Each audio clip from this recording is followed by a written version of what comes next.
Yo, what's up? Bobby D, that's me. Woo-wee!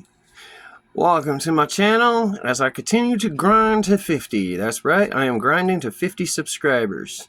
You see that light right here? Well, that's charging. That's why that's a little bit red. It's charging. But that is the exact same light that's behind the cell phone that I'm using to make this here video. I just thought it was kind of weird because I'm looking directly into the light. Not really, but I am. And it's right there in the thing. Yes, I do live in a 1965 Dodge Winnebago. That's right, Dodge made Winnebago. Don't play dumb, just grin and nod and say, uh-huh. That's how you become a yes man. That's how you get ahead in life. Any sprays, any ways, any haze, any days. Let's see. Today is my 41st birthday. It's just a day that ends in D-A-Y. And happens to be one of the numbers between 1 and 31 within the month of July. Imagine that. The world continues to spin. What did I do for my birthday? Well, I'll tell you this. I held out as long as I possibly could. But about 8 o'clock in the morning, I needed to go into this unincorporated town 15 miles away from me. I'm not going to tell you where it is because I don't want you blowing it up. It's unincorporated, meaning less than 15,000 people. I know that's not what it means, but that's what it means to me, and I don't care. Big enough for $2 Generals, but not big enough for either of the Dollar Generals to ever be fully stocked. Big enough for 5 gas stations and 7 different weed dispensaries, but no bank.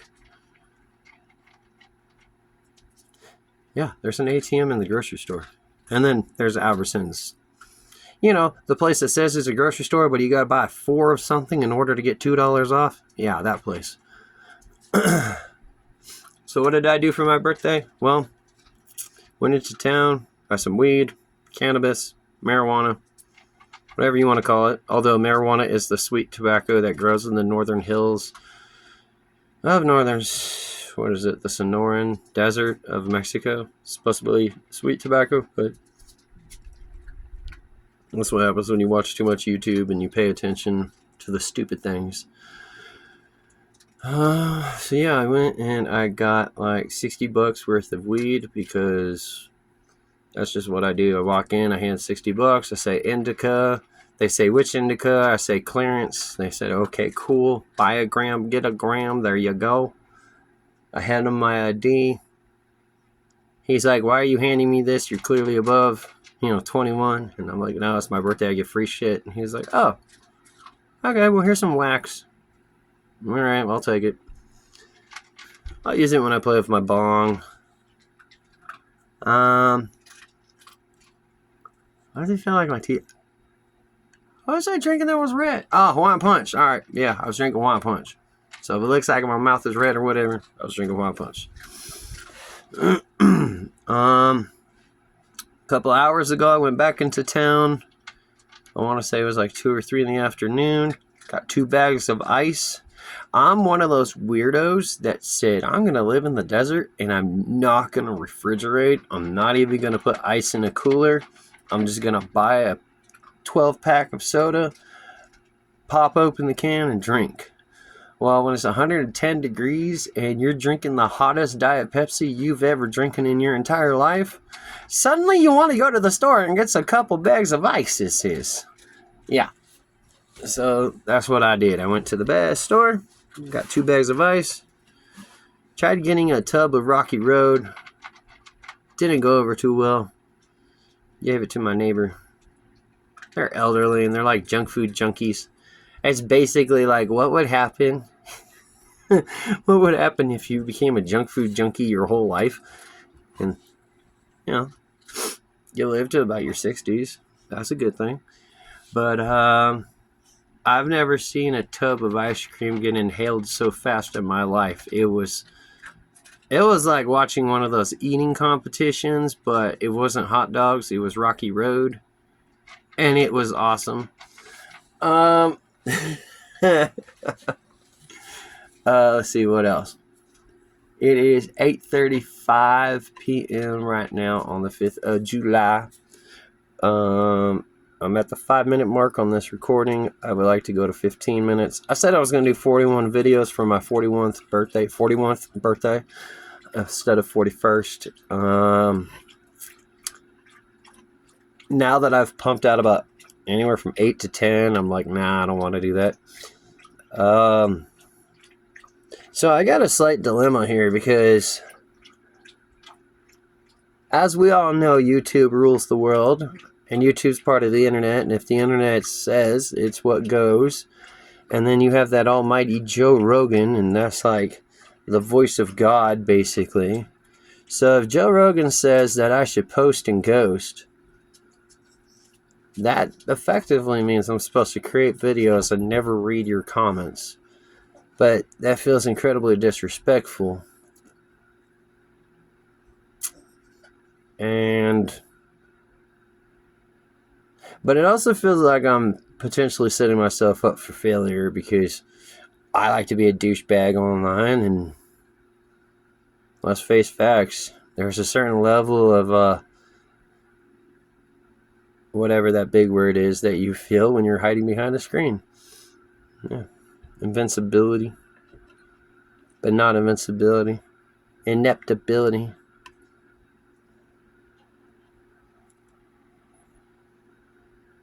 Anyway.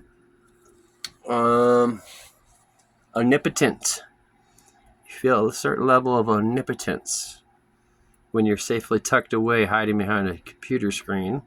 And then it's a cell phone screen for a prepaid cell phone company.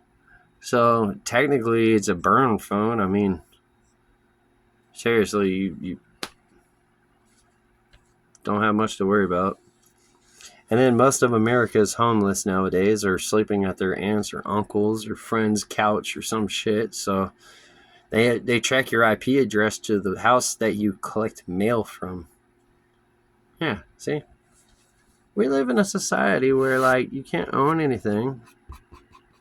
If you wanted to rent, you're forced to rent a room from a house that's been split up into a multiplex.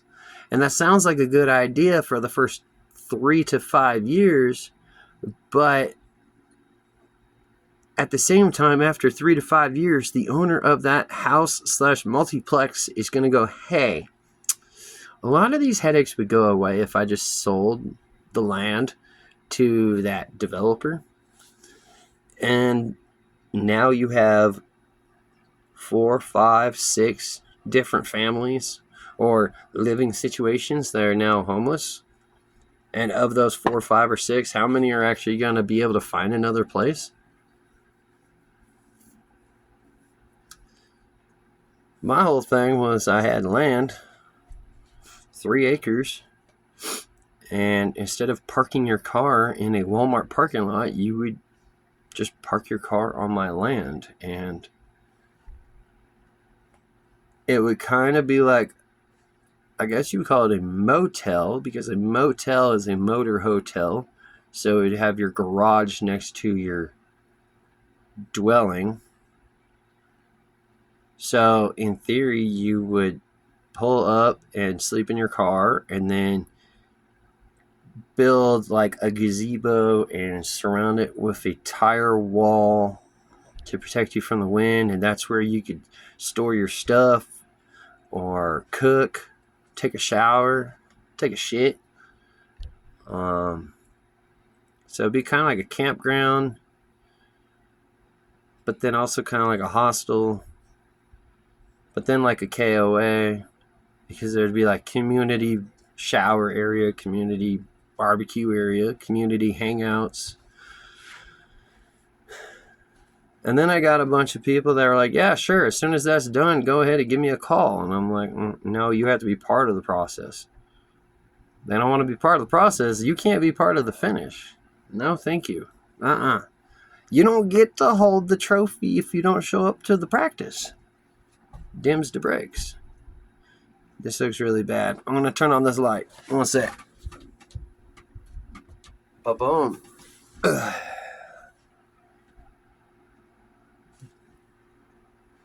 That might work. And And then we go like that. And then I do like this. No.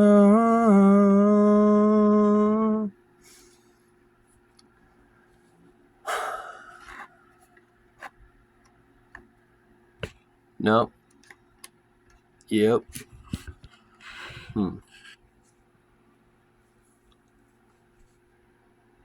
Anyway. You know, a lot like grocery shopping, I had a lot more in my brain. And then I start talking, and then I forget a bunch of stuff that I was going to talk about. And it's like grocery shopping. So you're like, I don't need a list. It's these 3 items. I'm a fucking man. I'm not going to forget. It's 3 items. Come on. It's toilet paper, bread, and you know what? I'll figure it out when I get there. It's toilet paper, bread, and that other thing. And then you get to Dollar General, or you get to Walmart, you get to wherever you're getting to. You get the toilet paper, you get home, and you're like, fuck! I'm going back to get that bread. Call that Walmart-itis. They should call it Walmart one time, or one more time, miss. Because you need to go to Walmart one more time. And then diseases always have an is at the end. Or itis. Alright, so I'm tired of watching fucking paint dry, metaphorically speaking. And I'm not going to have a camera pointed at me so I can pretend to be stupid. Yeah, I'm done. It's 11 minutes. Give 15 seconds, I'll get up to 12 minutes, and then I'll be done with this video. I'm not doing these videos because I want to. I'm not doing these videos because I want to make money. I'm doing these videos because I know that I don't have friends. I don't have a girlfriend. I don't have family to speak of. I don't have this. I don't have that. And I could talk to a volleyball with a bloody handprint on it named Wilson, or I could talk to a camera. It seems to work perfectly well for everybody else on YouTube. It seems to work for everybody else on cable TV. Hell, they have confession booths. And then they have Survivor where they talk shit. And they're like, I'm getting rid of Jolene. Screw you, Jolene. It's my money. So, yeah, okay. Let's see what happens when you talk to the camera every single day. Let's try to make it a thing. Instead of a New Year's resolution, it's like a birthday resolution. Because my birthday's in July. And I'm not waiting until January. And I want to make it a thing where I make at least one video, 10-minute video a day. Something. Do I want subscribers? Yes. I would like to do the YouTube live so I could actually talk to people and answer questions and make the time go a lot faster. The reality is, no, I don't care. I've never cared about anything very much. I shortcutted my own education. I got a diploma December 18th, 1999, instead of June 10th, 2001. So, yeah, I graduated early because they wanted me to do a bunch of electives, and I wanted to literally cut the fat and just eat steak. So, yeah, I found a way to manipulate the system. I manipulated myself out of my own fun. I've never went to a school dance. I've never gone to prom. I have not done homecoming. I don't give a shit about family photos. I don't do family photos. I don't know where my family is. I don't know what they look like. I have not contacted them in over 25 years. Actually, 26 years. My dad just text messaged me earlier today saying happy birthday. I text messaged him back saying thank you. By the way, I paid off my land as of today. I am officially a landowner. I thought he would be supportive since, well, he's up to his eyeballs in debt and always been.